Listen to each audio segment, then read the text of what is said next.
AI is not fully formed. It hallucinates. Sometimes it's wrong. It can be sabotaged. There can be cyber attacks against it. There are lots of problems with it. What I would point out is that the exact same thing is true for people.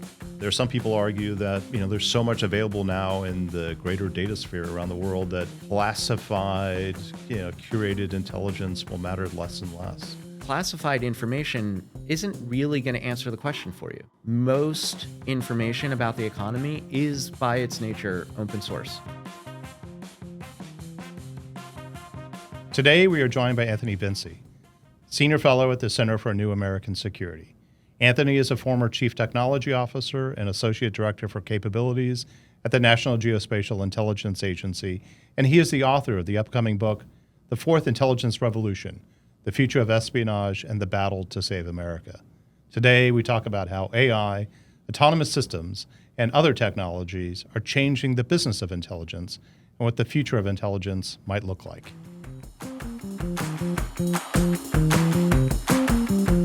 Anthony Vinci, thanks so much for coming on Intelligence at the Edge. We're really glad to have you, and I'm super excited to talk about your book. But before we do that, tell us a little bit about what got you interested in national security and intelligence. How'd you get your start? Yeah, well, thanks for having me. It's great to see you.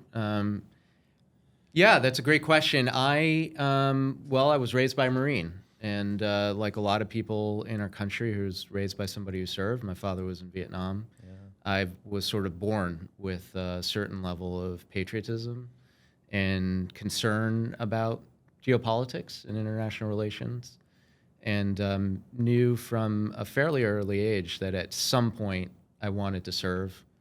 And like a lot of people in my generation, when 9/11 happened, that day came. Yeah, okay. You and I have that in common. My father was also in the military, served in the Air Force in Vietnam. It always kind of inspired me to follow suit. So you've had a varied career, and you've worked at the National Geospatial-Intelligence Agency. Tell us a bit about that, and what did you do there? Yeah, well, I started out, like I said, after 9/11. I wanted to get in the game, as it were, and joined the intelligence community then as became a case officer, which is someone who collects intelligence in the field all over the world. And that sounded like the perfect job for me, and it was for a long time. Spent some time in Iraq and some places like that. And then I actually left the intelligence community, and I went in never thinking I was going to do it for my whole life. I knew that I wanted to serve and my country in a time of war, and then would go back to civilian life, and I did. And I went back and formed a company, actually. I built a tech company. And then as I exited that company, a mutual friend of mine introduced me to the director of NGA, National Geospatial-Intelligence Agency. And they were looking for someone to join their advisory board who knew about intelligence, but also knew about technology. Okay. And at that time, that was fairly rare. I immediately jumped on it and said, yes, sign me up, and took that board pretty seriously. Developed a strategy for the agency about what it should do about artificial intelligence, which is a massive topic of discussion today. And back then, though, it was just beginning. And after that, the director and the deputy director, director was Robert Cardillo, deputy director was Sue Gordon at that time, essentially called my bluff. And they said, well, if you think this is what we should do, why don't you come in here and help us do it? And, like I said, I'd exited my company at that point. I said, yeah, okay, I'll do that. So I sort of had the opportunity to volunteer twice to do intelligence. That's great. It's pretty unusual, too, for people to come back after leaving the intelligence community. Yeah. And so you actually went about implementing AI at NGA. Yeah, I became the associate director for capabilities, and then the chief technology officer. And in my role, my day-to-day role was to manage the technology, the R&D, the contracting, the strategy, and the budget. So really manage a big part of the agency. a testament really to the director that he was willing to take a chance on somebody and wanted transformation that badly because he knew how important it was. But really when you dig into it, it was to help to bring that agency into the future. And what year was this? I went into the government in 2017. Okay. I had been on the board before that and then went into the government in 2017. Gotcha. So in, I believe it was the fall of 2020, you wrote a really interesting article for Foreign Affairs talking about, I think it was the coming revolution in intelligence affairs, which captured my attention, I think the attention of many others in the intelligence community. I thought it was very forward-leaning and forward-thinking. Sort of a play on words on the revolution in military affairs, which had kind of gotten notoriety previously. And now you've come out with a book, or you soon will be coming out with a book.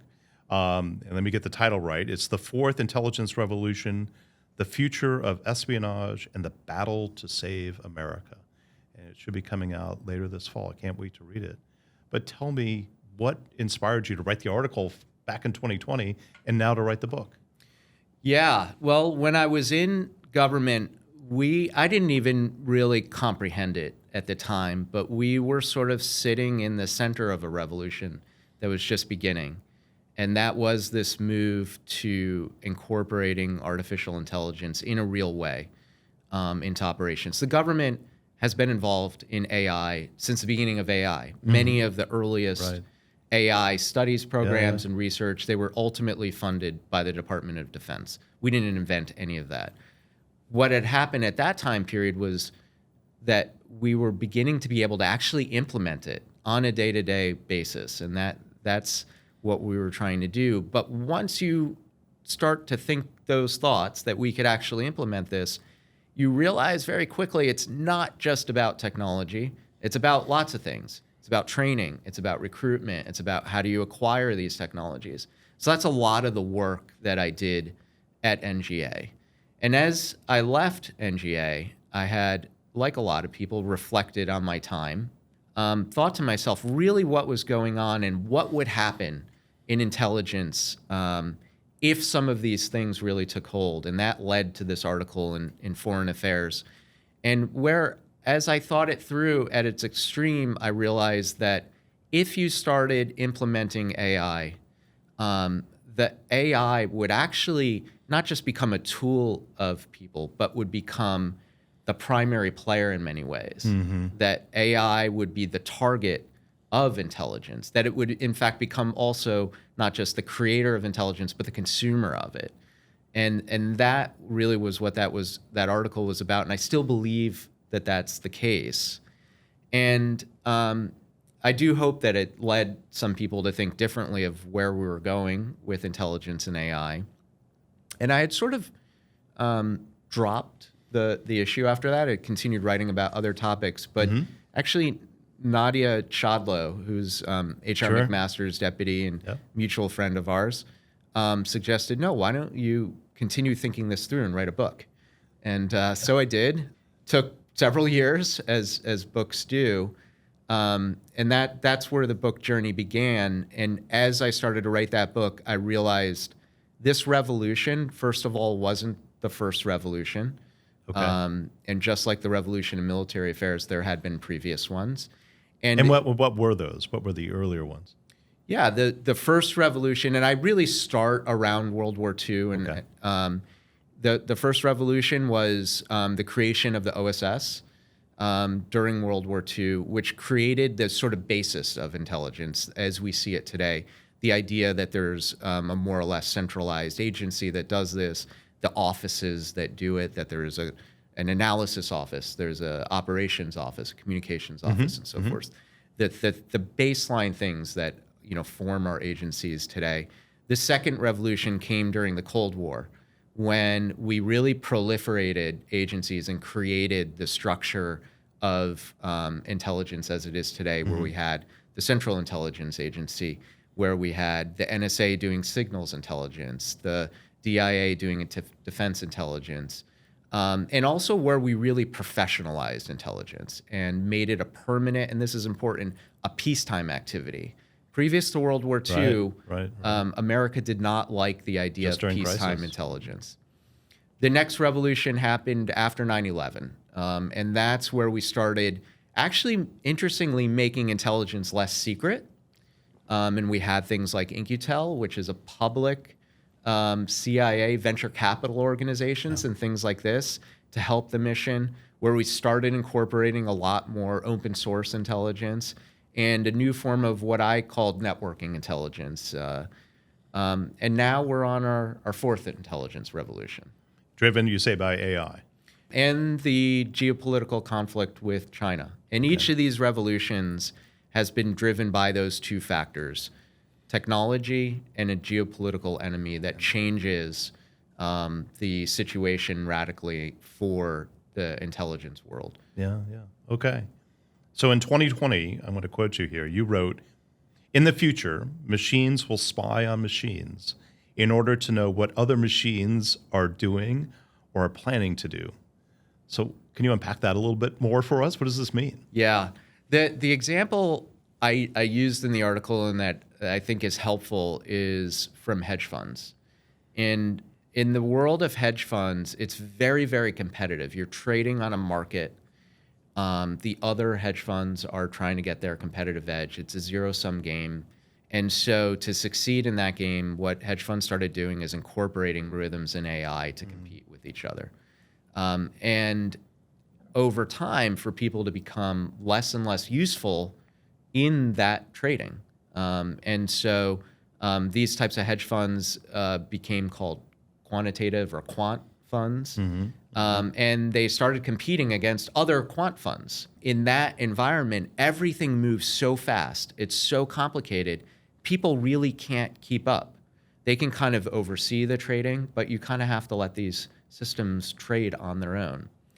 And the parallel with intelligence is, I think, something very similar is about to start happening, and in some cases already has, where in order to keep up in this competitive environment where we are collecting information on China, they're collecting information on us, we are trying to stop them from collecting information on us, and they're trying to do the same. We are going to incorporate more and more data. It's going to be faster and faster. We're going to use better and more accurate algorithms and artificial intelligence to do this. And eventually, people are not going to be able to keep up.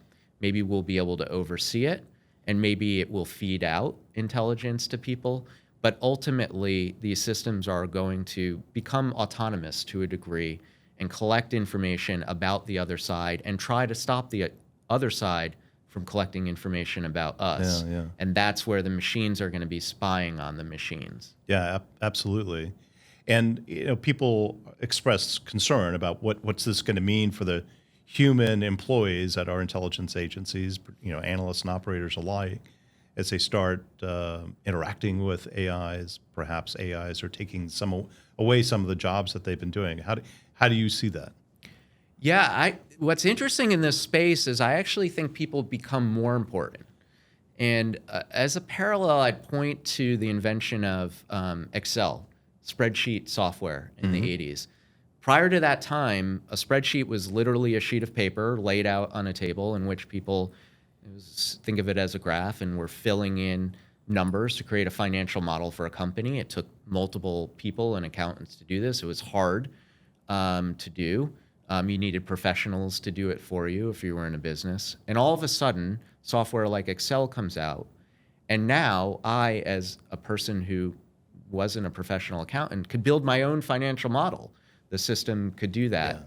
Yeah. And interestingly, what happened was that it didn't lead to less accountants. It actually led to more accountants, because now what businesses wanted to do is run more and more financial models. And we've created this whole world of financial scenario planning that is not just for big businesses. Now individual people do it as well, which would have been inconceivable in the 1970s, because an individual person in the middle class couldn't afford an accountant firm to run a financial model. I think something similar happens in intelligence, where AI will do more and more of intelligence. It will perform analysis by itself.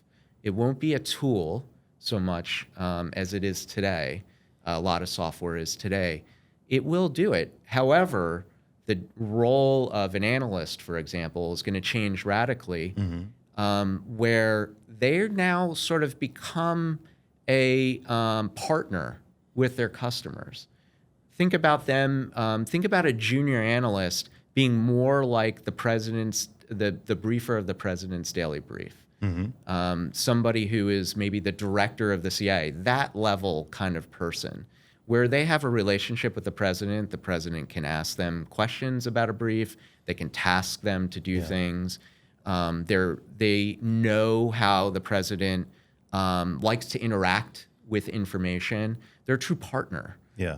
Well, now I think what will happen with AI is that even junior analysts will be able to do that for junior people, say in the military, where an early career or mid-career analyst will partner with a lieutenant colonel or a case officer in the field and be able to provide that level of service, where they're a true partner, where they are able to task collection assets for them, perform analysis for them by tasking the AIs to do it. So they almost become this sort of partner, and I would call it entrepreneurial CEO, where they're kind of there not to do the job of analysis per se, but to manage these AIs that are doing it, to have the vision, to understand what customers want, to try out different types of analysis, and then to feed it ultimately up to their customers and help do the mission. Yeah, and that's a very different type of job, but it still requires human beings to do it.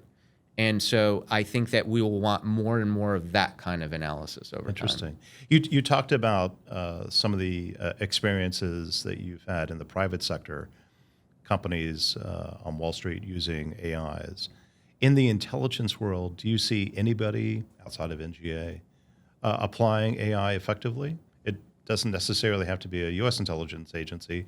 Are there others out there that are already experimenting in the direction that you see in the future? Yeah.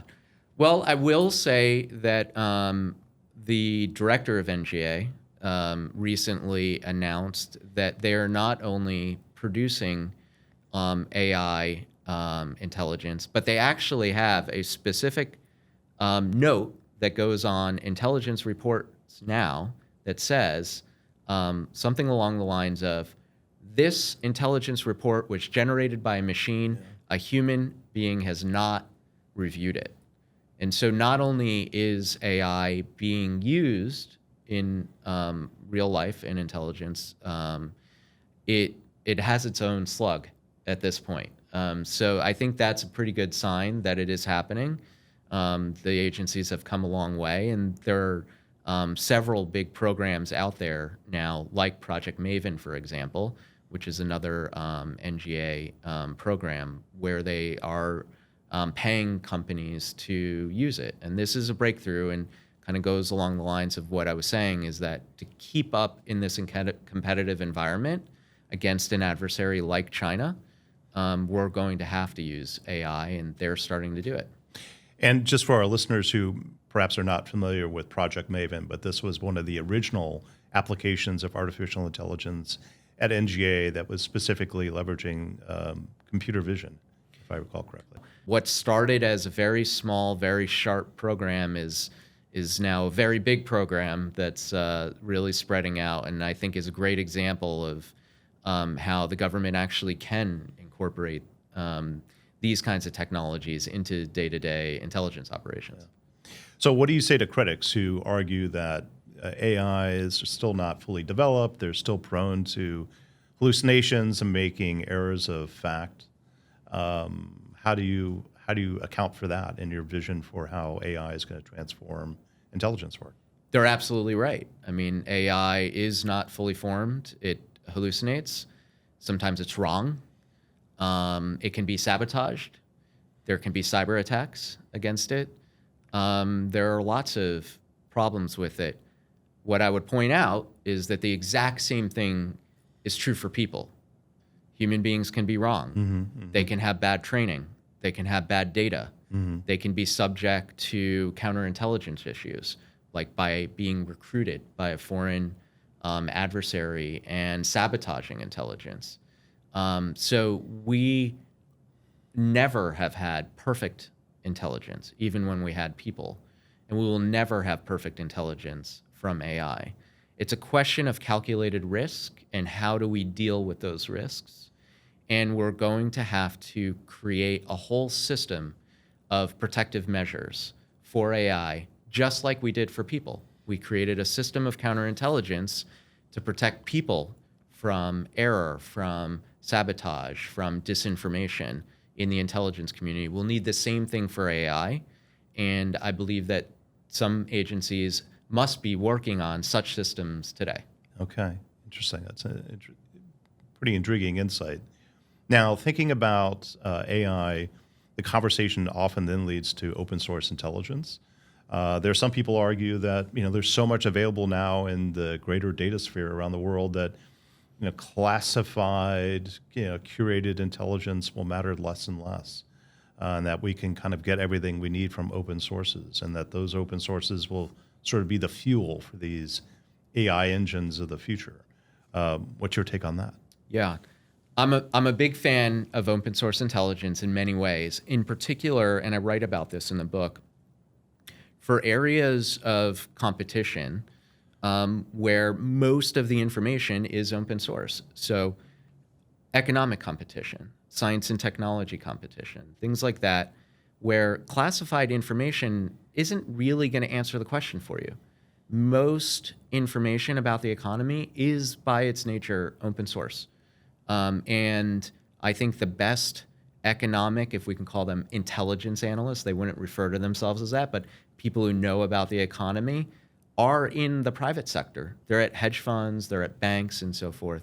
So you absolutely need open source information for those types of issues, and the intelligence community needs to take it into account.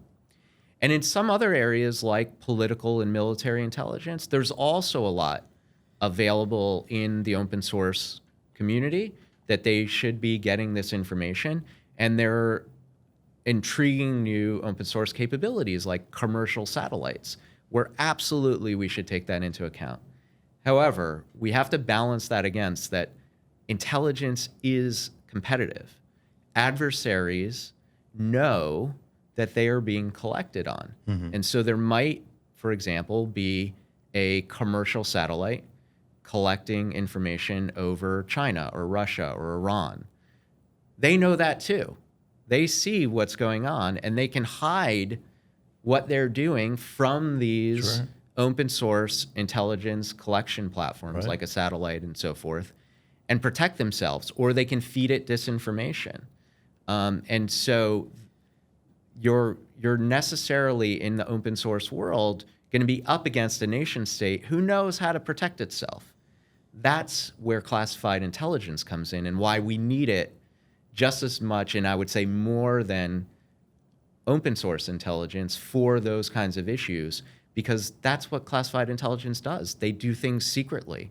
They try to protect it. They don't let China or Russia or Iran know exactly what the satellite is capable of, or know that we're spying on them at all. We try to hide it. We do it clandestinely. And so we're always going to need that, and we'll never solve the intelligence issue just with open source. We're always going to need classified as well. And so what I call for in the book, and what I would say we need in general, is what I would call kind of a barbell approach. We need the best we can on the classified side, especially the hardest to reach information. And then we need as much as we can on the open source side for those issues like economic and science and technology intelligence, where that is the best information. You couldn't agree more. Thank you for that. So now, thinking about the uses that AI and intelligence analysis are being put to, increasingly in the private sector, there are companies that are out there doing predictive analytics. And I know you are also active in this space. How do you see AI impacting that sector, and how intelligence agencies can be taking advantage? Yeah. In my view, all facets of intelligence are going to be affected by AI. Collection, analysis, and I would include in there forecasting and prediction, because ultimately decisions are made not just from what's going on now, but what we think is going to happen in the future. And decision makers want to know that. And I think AI is going to play a massive role in this. And as you say, actually, now that I've left intelligence, I run an artificial intelligence company, and we are focused on forecasting. The company is called Vico, named after the first social scientists. What I think is going to happen in that world is that AI is, like in many fields, going to get better and better at forecasting. And I sort of envision almost an arms race where different AIs will try to forecast the future better than the other AIs. And going back to what you brought up before, again, machine spying on machines, well, machines trying to outdo each other on forecasting, becoming more accurate. Or fool one another. Fooling one another or seeing further into the future. And I think that's going to happen in the private sector with companies like mine. And it's going to happen in the intelligence community. And where intelligence agencies will use AI to forecast better, more accurately, further into the future, and where, to your point, the other side, the adversary, is going to try to stop them from doing that.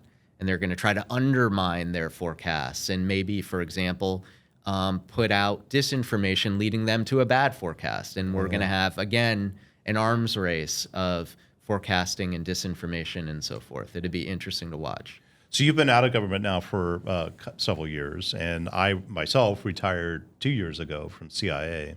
And I recall at the time, I was vaguely aware that AI was a thing, and there's, your article, which prompted some thinking. But as you noted at the outside of this podcast, when you're in service, it's very difficult to kind of stand back and think about the business of intelligence. You're so focused on the day-to-day mission. And so what's your appreciation of how the intelligence community is doing in terms of embracing the sort of institutional changes, technological changes that you think are going to be required to actually achieve this future of intelligence vision that you've got?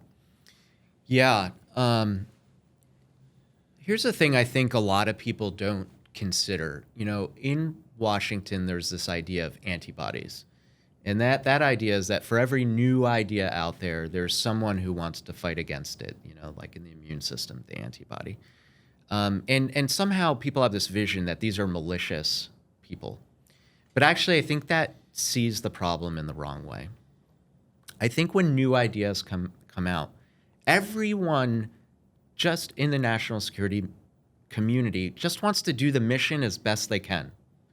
Right? You sign up to be in intelligence because you're a patriot, you want to serve the country, you want to do the mission. That's why you do this. You could do many other things in your life. You decide to do this. And you're doing it in the best way that you can. And you're very concerned with risk.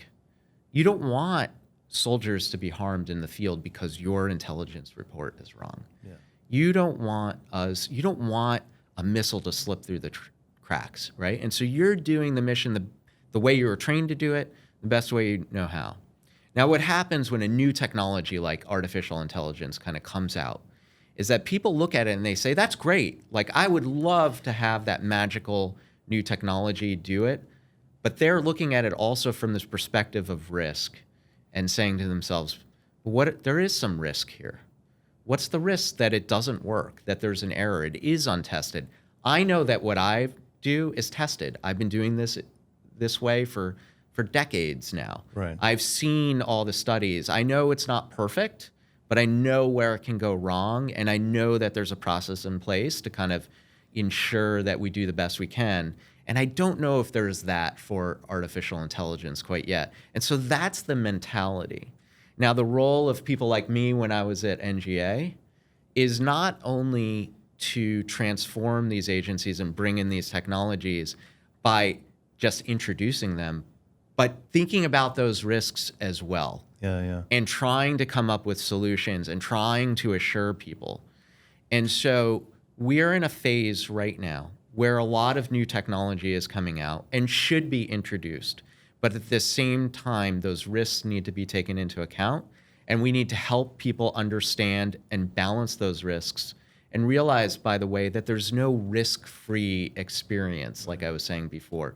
There's a risk of not doing anything. There's a risk of China, for example, implementing these technologies before us and overwhelming our ability to protect our own secrets, right? And so we have to adopt them. So you have to communicate the risks. You have to communicate the context of the risks. We have to do the studies to bring in these technologies and ensure that we understand where the risks are, and ideally that those risks are, equal to or lesser than the risks from people doing it. And that's how we're going to get these things implemented. Yeah, I can't think of a time when the intelligence community suffered an intelligence failure and it was the chief technology officer or the chief information officer that was called before Congress to account for it. It's usually the analysts or the operators, but maybe that's something that would have to be included in the future, is thinking about how the AIs will be held to account, or the creators of the AIs. And I think that's a great point, and I think that the analysts or the directors of agencies who are ultimately called in front of Congress when there is an intelligence failure, and there will be more intelligence failures, they're going to have to understand the technologies just like they understood their people, right? That's so important, and I'm so glad that you're doing it in the book. I'm so proud of my 9-year-old son, who just the other day was showing me a video on his tablet and saying, "But don't believe this, Dad. This is from TikTok, and it's China controlled." So, yeah, it's something that can happen at all ages. That's a good note to end on. But let me ask a question I'd like to ask all of our guests, and that is, we have a number of young people who are listening to us and thinking about future career in intelligence. Would you recommend it? And specifically, in terms of the future of intelligence that you see, what are some of the things that people should be focused on or studying as they prepare for a future career? Yeah, I think that the world of intelligence, the career of an intelligence officer, is one of the most impactful, satisfying ones that a person can get into, and I would highly recommend it. And it doesn't have to be lifetime. You can go in for a little while and leave and still contribute, or it can be something you do for a lifetime. I think it's a great career. I absolutely recommend it. No one sits on their deathbed and regrets that time that they served in intelligence. They're going to look back and you're going to have great stories and you're going to have made real impact. So people should absolutely do it. But I do think you have to prepare for the world of intelligence differently now. Back probably when you signed up, and even to a degree when I signed up, I did my PhD in international relations, and that was the subject that you would study to get into intelligence. I think that's still important. Understanding cultures is still important. Understanding languages is still important, but you're also going to have to understand and be very, very comfortable using technology. And so any social science degree that you're doing should become very comfortable and really get to know more technological-based ways of doing that social science. And I also think intelligence is not just going to be about cultures and international relations. It's going to be about economics. It's going to be about S&T. I think that, for example, there are a lot of threats, like bio threats, for example, that are going to become very, very important for the intelligence community. And so we're going to need people who also have PhDs in biology or medical doctors, who have completely different backgrounds, who have MBAs, who have studied economics. We need those kinds of people in the intelligence world as well. And so as you're, for example, maybe in college and thinking to yourself that you want to go into intelligence, think also about what you're interested in and other ways that you can contribute to the mission, and study those things as well and do those degrees and bring those in, because that's what we're going to need in the future. So Anthony, what does this mean for people outside of the Beltway, right? I mean, this sounds a bit like a book for intelligence professionals, but I think that's not your intended audience. You're looking to actually educate the public about this. Yeah, exactly. When I sat down to write the book, I in fact wrote a version for people like you and I. And I realized that wasn't my goal. My goal was to tell regular people in America what was going on with intelligence, how it was going to change in the future, and how it would affect them. And I'm talking about everyone. I'm talking about parents. I'm talking about people who work in companies that have nothing to do with intelligence. I'm talking about everyone who gets on social media or who interacts with information, because I think intelligence is going to affect all of our lives more and more. And one of the places we're seeing it, for example, immediately is in information operations. All of a sudden, we are all targets of intelligence collection and information operations. What used to be something that was reserved for generals and presidents now is targeted at all of us, because we are kind of, as citizens, the weak, kind of soft underbelly of a nation. We're the people who vote for our leaders. We're the people who work in technologies that are going to provide the AI that the government is going to use in the military or in the intelligence community. We are the people who are going to spread disinformation that's going to lead to policy changes. Adversaries like Russia and China have realized this, and so they're targeting all of us. And I wanted to tell that story in the book. And even today, I think people look at TikTok, for example, and say, what does TikTok have to do with intelligence, and why is it a big deal? And what do I care if they collect a little of my information? So does, any other social media company. Well, it does matter that China and a Chinese company owns it, because they can use it not only for information collection on you, but for changing your mind about the world. Yeah, it's the battle space, right? It's the information battle space. And so in the book, I really talk about how intelligence is now something that affects all of us. And I talk about the ways that we can think like an intelligence officer and become, in a way, an intelligence officer, where we're now starting to think like an analyst, like you were trained to do, and look at information and triangulate it and say, is this really true, or is this information? And I think actually all the way to the point that we should be having children learn to think about intelligence in that sense, and question information that they come across. And that seems crazy, but actually we already get that kind of training in cybersecurity. It's pretty normal that you go to work and you're told to change your password. You don't think that's unusual, but you're doing that because there are bad cyber actors in the world trying to hack your company or your email, right? And so we do that. Well, the same thing is happening in the world of intelligence, and we should be trained and learn how to do this and to protect ourselves. And we don't always need a government to do that. Sometimes you need to protect yourself.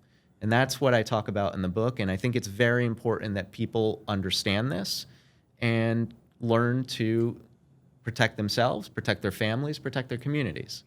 Anthony, thank you so much. That was a terrific conversation. The book is called The Fourth Intelligence Revolution, The Future of Espionage, and the Battle to Save America. It will be published in late October. I think the 28th of October is when it's coming out. It's available for pre-order now on Amazon or wherever you buy books. Thank you so much. Thank you so much. It's great to have you.